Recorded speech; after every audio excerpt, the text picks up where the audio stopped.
Hola, molt bones. Avui, des de la cuina de Condis, hem preparat una recepta fàcil per poder fer a casa. Avui treballem sobre les verdures i el pebrot en especial. Partint del pebrot hem fet dues elaboracions. Hem fet una marmelada, que hem fornejat primer el pebrot al forn a 180 graus, amb una miqueta de sucre i amb una miqueta de sal.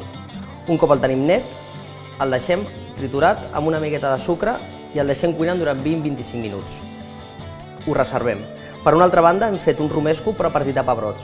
All, ametlles, avellanes, una miqueta d'oli d'oliva i els pebrots que els tenen també fets al forn.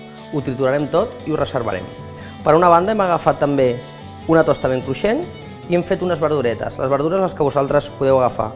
Nosaltres en aquest cas hem agafat una miqueta d'espàrrec de marge, uns tomàquets cherries, un all tendre i un bolet que podem trobar també allà que es diu shimeji.